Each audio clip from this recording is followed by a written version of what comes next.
You're listening to Gift Biz Unwrapped, episode 156. We get into groups of 5, and in those groups, we actually get to start our own company. Attention gifters, bakers, crafters, and makers. Pursuing your dream can be fun. Whether you have an established business or are looking to start one now, you are in the right place. This is Gift Biz Unwrapped, helping you turn your skill into a flourishing business.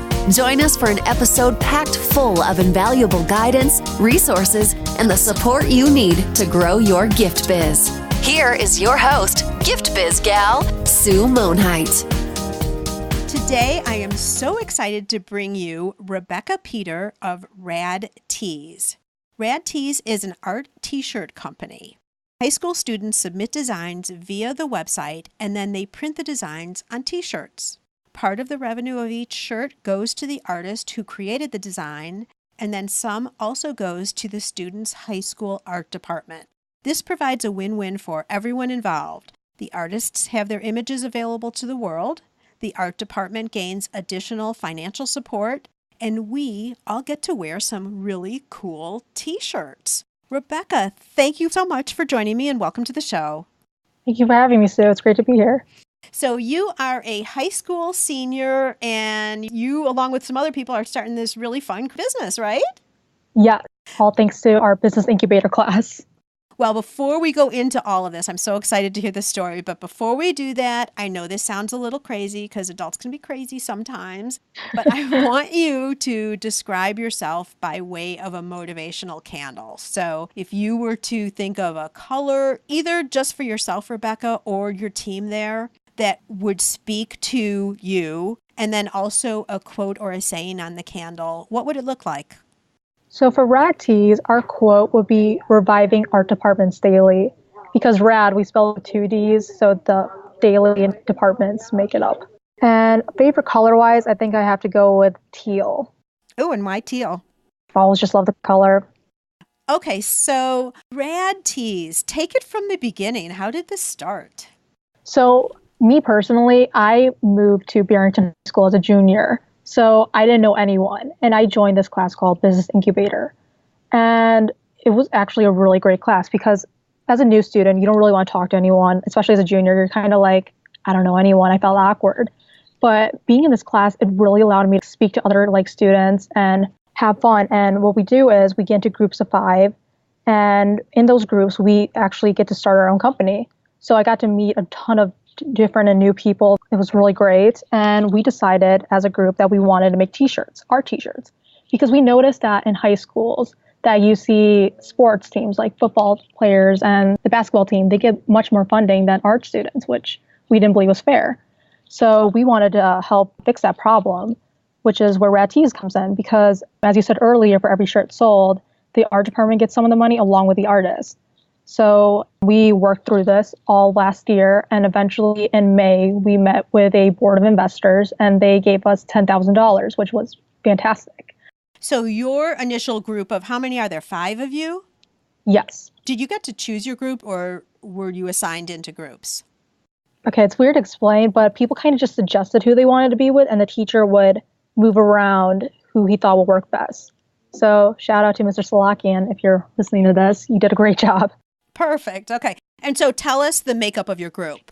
So there's another Rebekah Cheeseman. She's a senior along with me. We have 3 juniors. We have Lily Murphy, Max Rayner, and Mark Diorio. So they will be taking over next year. Oh, good. So you see a future for this too, which is awesome. Yes. And so while you are putting this together, how did that work? Because this is going to be interesting, not only in terms of how a business develops, but you guys working as a team together too. Were you guys looking at lots of different types of business ideas, or did someone present one and you guys are all like, that's it? Initially, we were starting off with knife guards. We were really boring. And then we decided we'd rather do something completely really fun. I mean, there's nothing wrong, but we wanted to do something fun and sort of cool for high schoolers.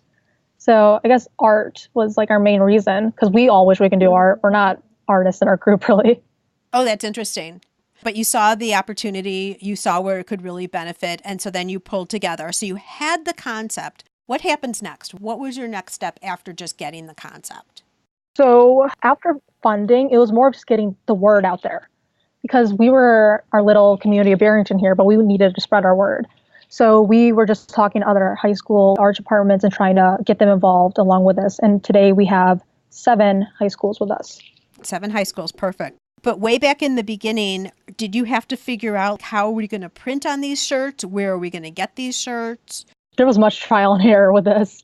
Initially, we were actually making the shirts ourselves because we were high schoolers. We didn't have a lot of money. I mean, like, we got funded in May, but from August up till around May, we were making the shirts ourselves.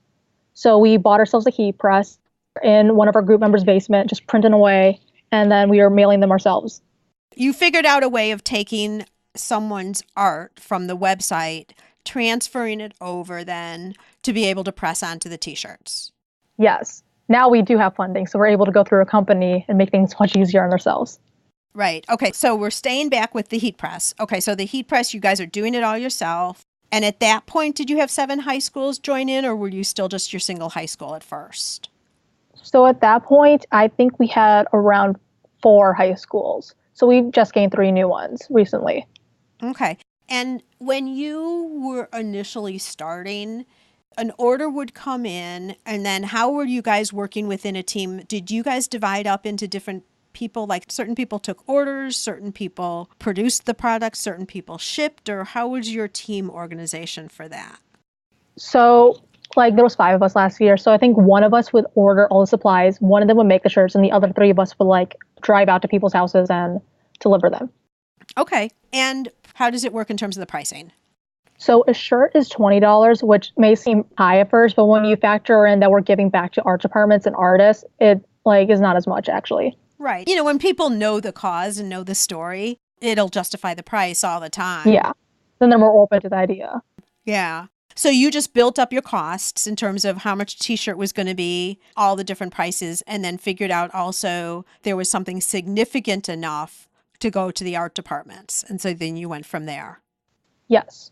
Okay. So now let's talk about presenting to possibly get funding, because this is very similar to Shark Tank, right? Yeah. Did you guys identify that this was an opportunity? Did it come through the school program, or what happened with that? This is a school program. So initially what you're doing is there's 5 groups for each business incubator class. And everybody has to give a pitch at the end of the year. Most people do it for a grade because that's how you get graded in the class. But if your pitch is well enough, the investors will notice you. And there will be a final pitch after that. So for the final pitch, it's just the top 5 groups. So we were one of those 5 groups that was able to pitch to them. And we were just lucky enough to get funded along with another group. So 2 groups are funded last year. Oh, that's awesome. Well, congratulations. That's so cool. Thank you. Let's talk about getting ready for a pitch, because Gift Biz listeners, I'm also thinking this is kind of similar to when you're going out and getting corporate business, or you're looking at having your product placed in a store or something. So let's talk, Rebekah, a little bit about how did you prepare then for the big pitch? We'll just jump right to that. So forget about pitching in your classroom, because that was a class project. Yeah. So like the final pitch, yeah. Yeah. So now you're entering like the quote unquote big time. What did you do? How did you figure out what you needed to prepare for the pitch? So outfits, I would say be aware what you're wearing. Like for us, since we're t-shirts, we got to wear t-shirts and we just had nice skirts on or whatever. So for your company, just be aware what you're wearing.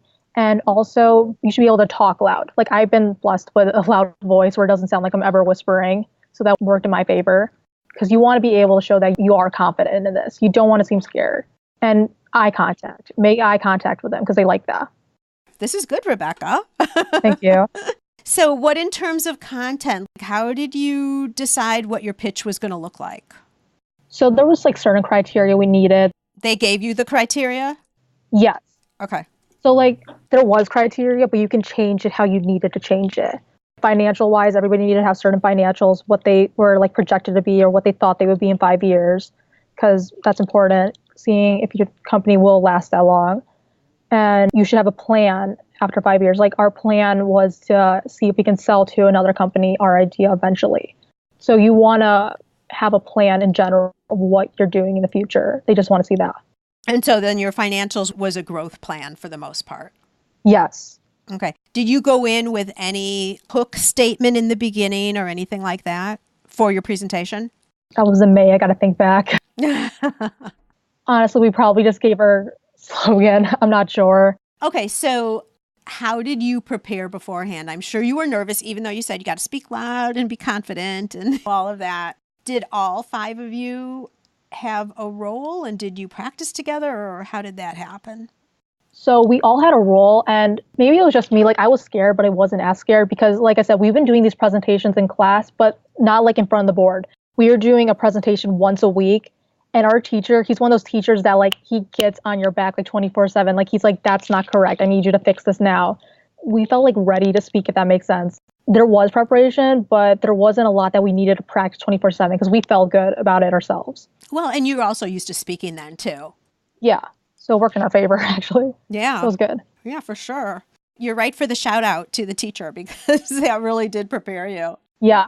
Really changed our lives. Yeah, really. Seriously. Did you get to see the other people who pitched for the final? Yes, because you're sitting in the auditorium, you're just kind of going up and then sitting back down, listening to them. And at the end, they present. Oh, so you find out then and there who wins, who the 2 are that win. Yes. So it's definitely nerve-wracking, just waiting. I'm sure. Did you guys already register the company as a formal company at that point?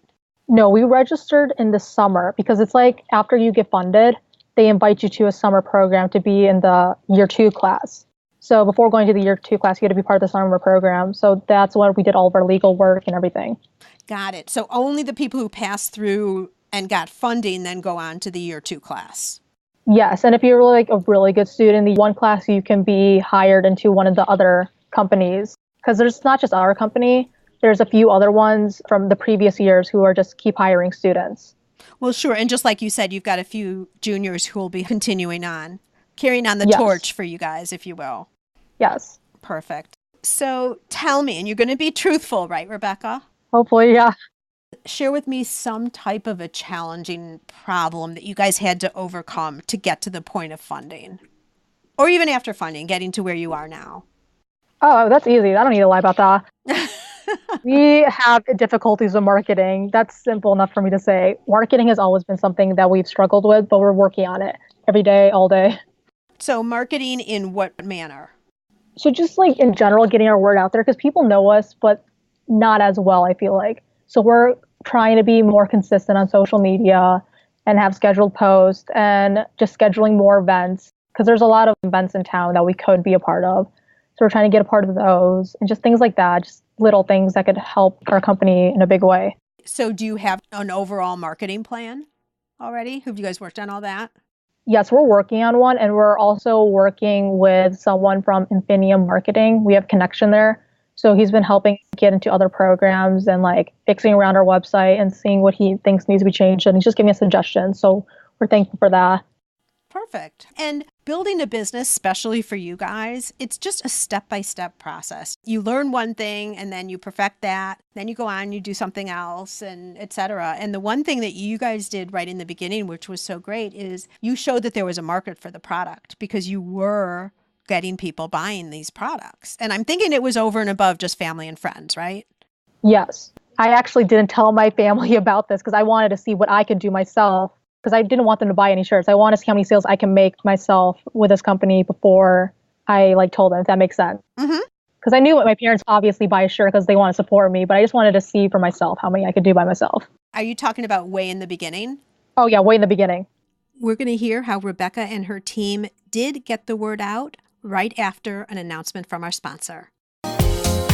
This podcast is made possible thanks to the support of the Ribbon Print Company. Create custom ribbons right in your store or craft studio in seconds. Visit theribbonprintcompany.com for more information. How were you getting the word out just yourself to prove the point? I'm sure we bothered a lot of people, but we sent out emails all the time. Eventually, they had to respond back and they were interested. Emails? Yeah, that was our original way.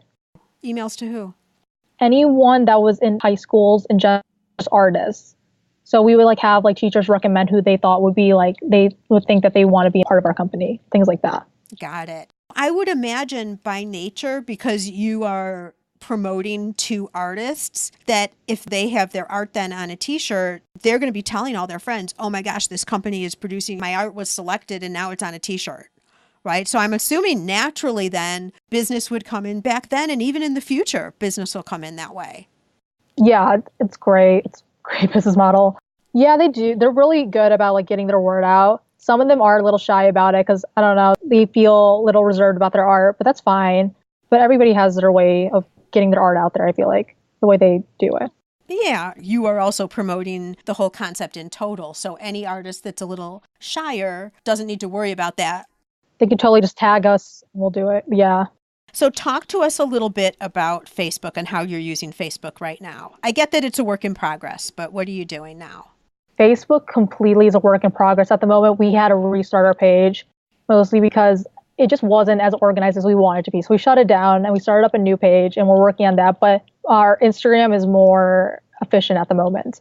And then we know a lot of like high schoolers actually use Facebook, so it works in our favor. But if we're talking to like our department heads, we have to like fix our Facebook up because they're our main ones that use Facebook. And so what would you say, and this will be good just for all of us to understand, what do you think was not as good with your first Facebook page? We just didn't post as often, if I'm being honest. And it sounds really bad, but we forgot the password. It'll be fine. We're just going to restart a new one. And we're working on making it more up to date and just cleaner looking. Because our Instagram, we feel like it has a theme. We're just like constantly posting about other people and like what they feel about our company. Got it. You do bring up a good point. You say like, oh my gosh, I don't want to necessarily say, but I am quite sure that there are some people listening now who are like, yeah, that's kind of me too. Whether it's they don't have their password or they've just left the account dormant for a while. Yeah. I also think it has to do with like our generation in general, because our generation tends not to go towards Facebook. I feel like we look towards Instagram and Twitter. So those are something we just use more. Right. Why do you think, I'm going to get to Instagram in a second, but why did you decide you needed to start another? Was it because you just didn't know the password so you couldn't get in? Yeah, I think that's it for the most part. I didn't really work on the Facebook page. Another one of my group members did. Okay. So I'm not sure all the details, but I think that's what went down. Okay. So Instagram's going for you well. Yes. You're using hashtags on Instagram and all that. I didn't actually look at the account before we started talking, so I don't know. Yeah, that's fine. Yeah, we use a few hashtags. Are you seeing that you're getting more of a following there now? Oh yeah, we notice when we go to like big events, that's when we get our most views. I think a couple of weeks back, we went to the Illinois High School Art Expo, and it was just a really big art event. And we got a ton of views about that, and we were getting a lot of sales too from Chicago high schools. So that was great. Okay, so you could relate going to the event and then posting about the event, and then just because of the timing of the way the sales were coming in, you could attribute that back to your Instagram. Yes, because I feel like on those days, that's when we're talked about the most. So people are more likely to look us up. So they look us up and we get more views, we notice, rather than if we just do a random post of a t-shirt. So that's great. So if you are going to an event, definitely post about it because you will get more views. Are you doing live also? Are you doing like Instagram stories or Facebook Live or any of that? Yes, we do a few Instagram stories. Not as much because we've been working a lot in class rather than outside at the moment. But whenever we go to like events or we're just doing a little expo or something, we will definitely post about it on our stories. You can do behind the scenes things too. I mean, I think some of your stuff like in class, depending on what the school allows you to do, I guess. Not sure what the rules are of the school.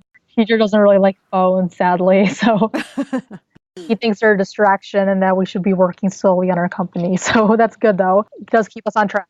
Oh, for sure. But one of the things that does work really well is for people to get a peek of the behind the scenes. Maybe it's even when you're on your way to events or you're delivering t-shirts or something like that too. People are curious. Oh yeah, totally. That's a good idea. It works really well because one thing is seeing the product and seeing you there, but like, how is it made? Like website issues? Everyone's just curious about what's happening behind the scenes. So when you're doing the high school expo, is that kind of like I would think of with a table set up and you've got your product there and you're just showing people, and then if they want to take orders, you can take orders there too? Is that what the setup is there for an expo? So our most recent one was at the Zuby Art Center. So it was like a huge art gallery. And it was strictly art related, and it was tables, but everybody kind of had their own section, if that makes sense. And it was really interesting because A lot of our people that were there for also an art show because they were invited and they were high schoolers. So there was a lot of people here. So it was great. We sold so many shirts. They were just totally interested in our idea. And it was just something that they hadn't heard of. So they were definitely interested in it. It was great. So it was mostly tables for the most part. They were coming to you and you had a designated area. So you had your product displayed and all of that. We had it right by the window. So we were lucky. Oh, yeah, you were lucky. People like the windows. For sure. Are there any learnings that you've had either interacting with people, how to deal with customers, how to take orders, things that you've learned just through trial and error of working a show? Don't be shy. I mean, personally, I'm an extrovert, so it worked out. So I'm very open with talking to people. So just like talk to them. Don't be shy at all. And I don't know how to explain it. Look at their interests. If they're interested, if they look like they're interested in art, like for us, we immediately go and talk to them. And they always reply back with, it's okay, I don't want to do this, or yeah, I'll totally do this. So there's no harm in asking, I feel like. Just always feel free to ask someone.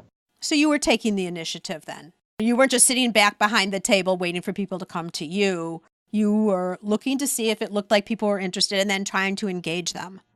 Yeah, like if I go to a booth, I realize I'm not going to ask the person a lot of questions. Personally, that's just not what I would do. So I figured just switch the positions around. I'll be the person in the booth asking the questions. See what happens. Would all 5 of you go to all the events so you break it up, or how does that work? Last year we did that. This year we're kind of switching it up. If someone's busy that day, it's fine. We can totally switch around the rotations on who wants to go to what. We're pretty open with that now. I think last year everybody was kind of like, they were really into it. We never been to expos like this, so we were really confused. We wanted to learn more. Now we kind of have the hang of it. We're like, it's fine. We could totally switch it up, rotations and all that. Well, that's a good thing just for our listeners to hear too, is you walked into something that you really didn't know, but you still did it. You still went there, and then you revise and perfect your process as you go. And I'm guessing that of your team, some people really like to interact with the public, like it sounds like you do. And then other people like to take the back seat. Maybe they're the ones who like to work on the website or do the behind the scenes things. Do you see that within your team? We do separate jobs like that, but we're all actually very open, which I'm noticing now. That's actually, I never noticed that before. We are very open as people. We're not very closed off. That's good. I guess that's good. Yeah. Yeah. Talk about what happens after a customer buys a t-shirt. Do you do anything to stay in touch with them in the future? So certain people we do, like for example, we're with Lincoln Park High School, and they submitted a ton of art to us for an art project that they were doing. So as a group, like there's like a giant mass email we send out to them being like, okay, your art's on our website, feel free to buy it and have like sell it to other people. And if they do, we're like, okay, good job with the selling. Thank you for everything. And then we'll like continue to update them on what's happening with their project specifically. So like things like that we do. Individual customers, we don't, but we have like when you click on our website, it'll give you the option to be a part of our email list, which will then give you updates. So in a way we do, but personally if we want to personally email someone, it will be probably in a mass email, something like Lincoln Park. You are attracting the emails from people who have bought t-shirts from you, or they have to initiate it? We typically initiate it. It's good that you're doing that because so many people confuse getting emails because these are people who are familiar. They've been an artist, like in some way they've linked with you. And lots of times people confuse that having emails with the following people have on social media, like who is looking at your Instagram account and all of that. And the problem with that is if Mark Zuckerberg decides to change the algorithm again on Facebook, or your account gets shut down for some reason, you have no way of contacting any of those people. So when you have emails, those are things that now RADD-Tee owns. Those are ways to connect with people who have interacted with your business. So that's really valuable. Way more valuable than however many followers you have on social media. So kudos to you because a lot of businesses don't think that way. So good job for you. Thank you. Is there anything else that you can think back that you wish you would have done differently getting to the point that you guys are at right now? I feel like if I changed everything would be different. I kind of like the way everything is. So I'm trying to think. I don't think there's much I changed. I like my group. I like the way we're working together. I feel like everything goes pretty well. But if you are working with a group, I just suggest that you get to know your group. So like you do like them. If you're working with someone you don't like, I feel like that wouldn't work out well. I'm thankful for that. I have a group that I like. I totally agree with that. The other thing that I really wanted to bring up, I forgot to do it when you were mentioning it earlier. Did it feel weird to you that you were just building a business, but they were asking you for what your future plans were and you were already talking about selling it? Did that feel weird? It was a little weird because we didn't even have the company. We were talking about selling it. So in a way, I was like, oh, okay. But it was good research, in my opinion, because it is something you have to think about. Because there are scenarios where that might have to happen, where you might have to sell. So I think it was a good chance to do some research on that and see what we should do. Have a game plan ready. Very good. We talk about that a lot too. You might never sell, but if you have any idea that you might, there are some things that you do when you get started that you might do just a little bit differently with the end game in mind that you might sell. Like one of my businesses, I am setting up to sell down the road. And so my systems have to be different within my business, right? Because I want that paperwork to be able to be tracked. I don't want to combine the two businesses together. The financials need to be different, just crazy things like that. Have you guys ever run into a situation where you've had an issue with a customer? With a customer, I don't think we have. We have had issues with artists occasionally here and there where they were wondering why their art wasn't on their website. But usually if your art's not on our website, it's because there's a rubric about it being appropriate and things like that. So that's about it, though. And it's nothing bad. Okay. All right. Well, you're lucky then. Because at some point you guys go on long enough. I mean, just those things come up. So I was just curious so far. Yeah, we haven't hit that yet, thankfully. So far, so good, right? Yeah. Any advice for people? Now, this will be a little bit kind of different for you, Rebekah, of course, because you're still in school. But any advice just going through this whole process that you've done? Maybe it's just how you feel about having RADD-Tees as a win under your belt. I don't know. But is there anything that you would recommend or suggest to people who are just starting out in business? Don't be afraid to take risks. Honestly, like we were making these shirts in a basement. You can come from the bottom and end up somewhere. From doing nothing like that, you can end up somewhere. So I feel like just take the risk, make the leap. It's no harm done. And what do you see as the future for RADD-Tees? Since it's still young, the company in general, just make sales at this point. Little things like that. Just make a few sales here and there. I think that's it. We're not looking too far ahead. We're just looking a couple months ahead at this point. We're just taking it easy. Just continuing to grow the business, right? Yeah. We're trying to cruise through. Now, I would like to offer you to Dare to Dream. Oh. I'd like to present you with a virtual gift. It's a magical box containing unlimited possibilities for your future. So this is your dream or your goal of almost unreachable heights that you would wish to obtain. So Rebekah, this can either be about RADD-Tees or this can be just you personally. I'm going to let you choose on that one, okay? Okay. Please accept this gift and open it in our presence. What's inside your box? I think in the future, I would like to go into business. So I would like to be able to start my own business and just have it be successful. I think that's just my one goal and hope. Wonderful. And what does next year hold for you? College. Have you decided yet? Not yet. I have a few more months, but I have some options. Are you going to be away from home? That's what I'm not sure about. Do I want to go somewhere in Michigan or in state? Yes. So I have a few months. I'll decide then. RADD-Tees wise, I'll still try to stay involved, call as much as possible, see how my other team members are doing. It's you and Mark who are both seniors, right? No. Mark's a junior. There's another Rebekah. So Rebekah and Rebekah are seniors. Oh, the two Rebekahs are off. Yes. And you guys could be the board or something. Yeah. Advisors or consultants or something. Because I'm sure this is now your baby. I'm sure just leaving it would be terrible, especially since things are going so well, I'm hearing. I mean, we all have a portion of equity in the company. So it would just be hiring younger students to see what they're doing with it. So, I mean, it's great. We're still involved, not as involved as we probably would like to be involved in a way. So thankfully. Wonderful. Well, this has been so interesting to hear from someone younger. So just your perspective on things is really interesting. You guys have some really solid business tactics down, which is great to hear. And this whole idea of creating the businesses now within our high schools is fabulous. So I really appreciate you coming on, sharing all the information, and taking some time out of your day for us. I really appreciate it. And all the best to you and everyone involved with RADD-Tees. Thank you.